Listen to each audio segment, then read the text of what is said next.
So for today's video nga, samahan nyo kami at tayo ay magluto ng pork sisig na aming version. So ganito ang paggawa namin ng pork sisig. So samahan nyo ako, let's go! Meron tayo ditong sibuyas, meron na akong readyng bawang, and sa ito, piniprito namin yung baboy kasi hindi na namin siya inihaw kasi nga maulan sa labas at wala rin kami ihawan. So ayan, and andun pa yung iba, so let's go! So ngayon, chachap-chapin muna natin ng pino yung ating pangsisig. So let's go! So, simulan natin sa pagluluto. Una, magisa tayo ng bawang. Ayan, nilagay namin ng konting mantika, tapos nilagay namin yung bawang.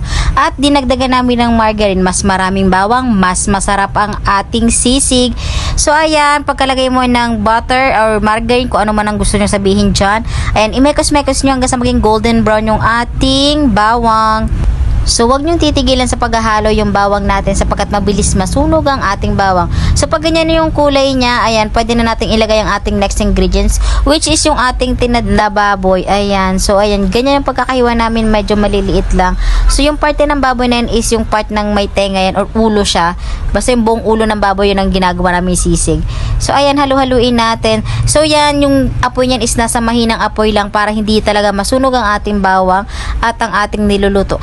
Mekos natin ng mabuti at pag nasigurado mo lang nahalo mo ng mabuti ang bawang at ang ating baboy ay isunod na natin ilagay ang ating mga sangkap. Yan, naglagay kami ng ginisa mix. Ayan, isang ginisa mix, tama na yan. Tapos nalagyan din namin ng konting sabaw. Yung sabaw yung pinakulo namin yung sa baboy.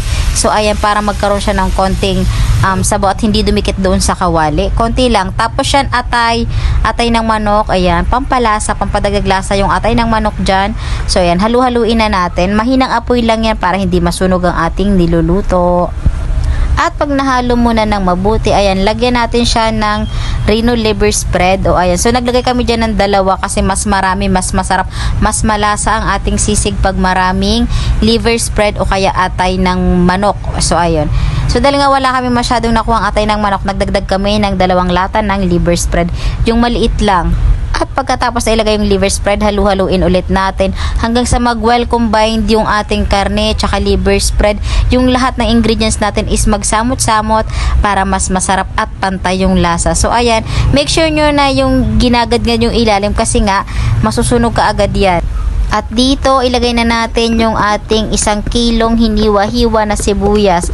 So, ayan ang aming sibuyas, 1 kilo. Tapos, yung aming baboy dyan is 3 kilo. So, medyo marami-rami dahil nga marami kami dito sa bahay at paborito ng lahat.